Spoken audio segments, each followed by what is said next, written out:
There is a specific kind of mourning that people who have lost a dog will recognize immediately. You wake up and for exactly 1 second, everything is normal. And then it lands. The house is quiet in a way it has never been quiet before. You reach down out of habit toward the edge of the bed where they always were. And they are not there. They will not be there tomorrow. They will not be there next week.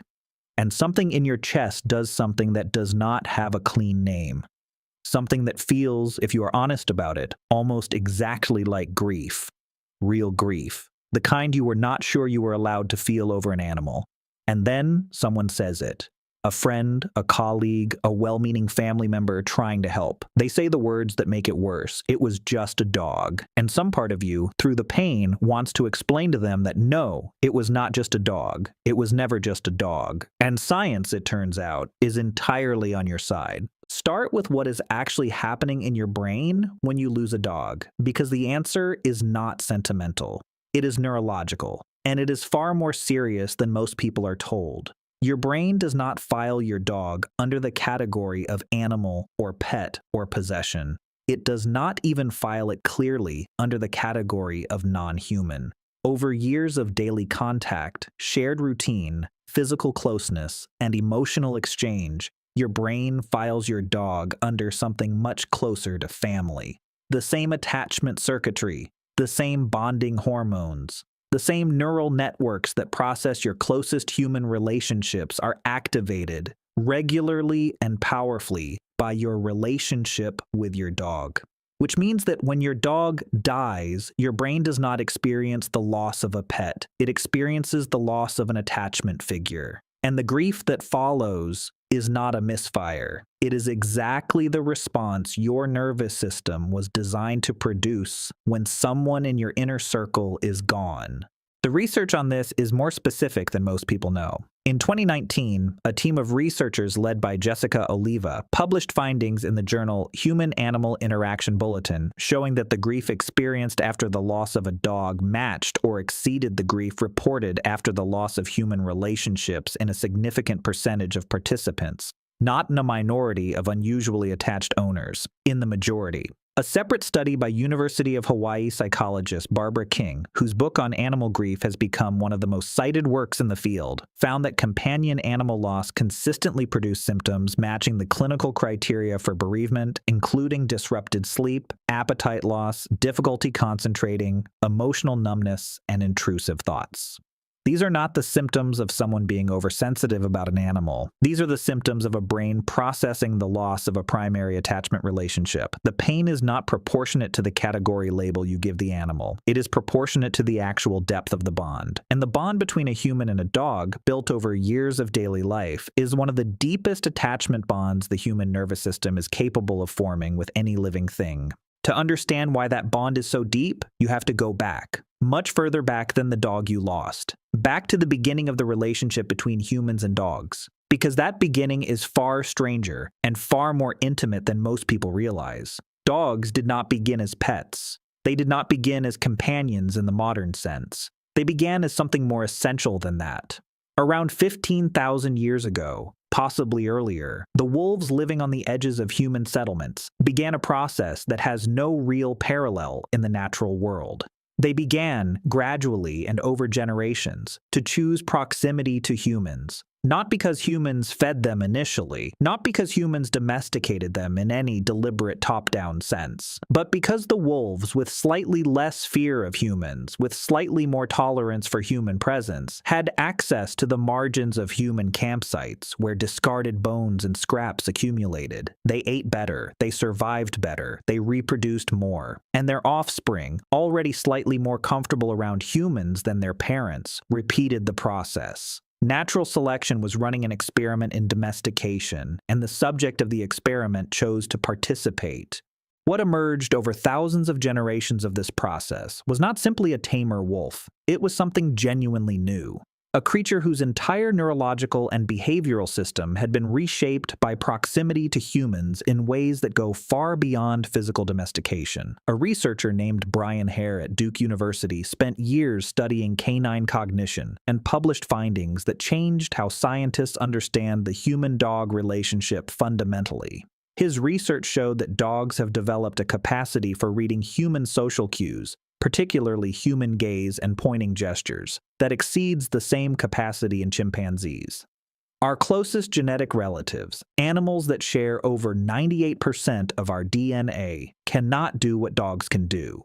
A dog can follow the direction of a human finger. A dog can read human facial expressions and respond appropriately. A dog can track where human attention is directed and use that information to navigate its environment. These are not tricks. These are deep cognitive abilities that evolved specifically in response to tens of thousands of years of living alongside humans and needing to understand them to survive. Your dog is not reading your moods because it is perceptive. It is reading your moods because its ancestors who could not were outcompeted by ancestors who could. The dog that sits by you when you cry and the dog that alerts you before you know you are about to have a seizure are both running the same ancient software. Understand the human. Stay close to the human. The human is survival. The neurochemistry of this relationship is where it becomes impossible to dismiss as mere sentiment. In 2015, a research team led by Miho Nagasawa at Azabu University in Japan published a landmark study in the journal Science documenting something that had been suspected but never formally demonstrated. When humans and dogs make eye contact, both experience a measurable rise in oxytocin, the same hormone, in both species simultaneously.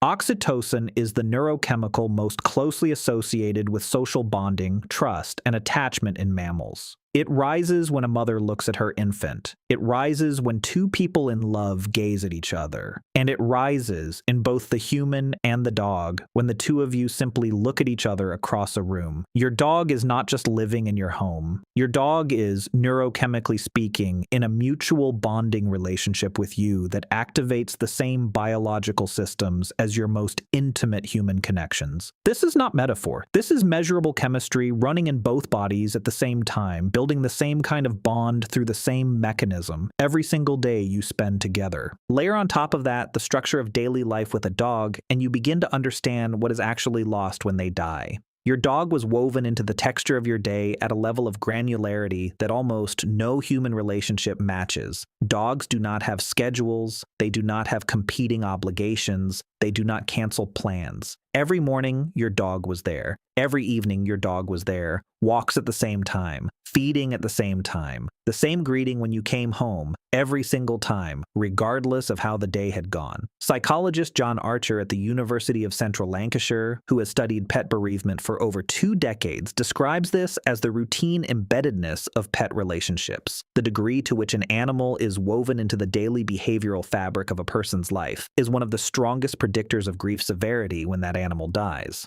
Not how long you had them, not how expensive they were, how deeply embedded they were in the rhythm of your ordinary days. And dogs, by the nature of what they are and what they need, become embedded in that rhythm more completely than almost anything else in a modern human life. Which means that when they die, the loss does not arrive in one place. It arrives in every place the dog was. The morning walk that now has no reason to happen. The sound of a leash that now hangs silent by the door. The automatic glance at their bed when you wake up. The half second of normal before the weight of it returns. John Bowlby, the psychiatrist whose attachment theory became one of the foundational frameworks of modern psychology, described grief as the price of love, the cost the nervous system pays for the loss of an attachment figure it has organized itself around. Your brain, he argued, does not experience grief as a response to abstract loss. It experiences grief as the functional disruption of a system that was built around the presence of a specific other. When that other is gone, the system does not simply reset. It has to restructure, and the pain of that restructuring is grief. By Bowlby's framework, it does not matter that the attachment figure was a dog. What matters is the depth and the duration and the dailiness of the bond. And on all 3 of those measures, a dog that lived with you for a decade scores higher than most human relationships in a modern life. There is one more layer to this, and it is the one that most people do not expect. The grief of losing a dog is often complicated by the fact that it is not fully recognized by the world around you.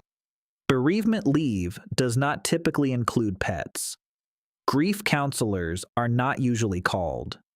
The rituals that society has built around human death, the funeral, the gathering, the formal acknowledgement of loss, are absent.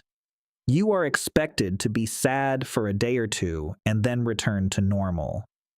But the nervous system does not consult the social calendar when it decides how long to process the loss of an attachment figure. It takes as long as it takes. And grieving alone, without social acknowledgement, without the rituals that help a brain move through loss, is one of the most isolating experiences a person can have. Researcher Mary Frances O'Connor at the University of Arizona, whose work on the neuroscience of grief has reshaped how psychologists think about bereavement, found that unacknowledged grief, grief that the social world does not validate, often extends and intensifies the neurological processing of loss.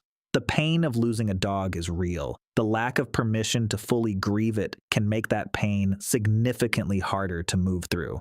So come back to that morning, the quiet house, the reaching down out of habit. The weight that lands before you are fully awake. What you are feeling is not disproportionate. It is not a sign of weakness or excessive attachment or confusion about what a dog is. It is your nervous system accurately reflecting the depth of a bond that your brain classified correctly as one of its primary attachments. That bond was built over thousands of years of coevolution between two species that chose each other. It was reinforced by neurochemistry that both bodies produce together every day. It was woven into the most granular level of your daily life in a way that no casual relationship ever reaches. The loss of it is real, measurable, neurologically identical to the grief of losing a person, and fully deserving of the same weight. It was never just a dog, it was a relationship your brain treated as family, because for 15,000 years, that is exactly what it was. The grief is not the problem, the grief is the proof.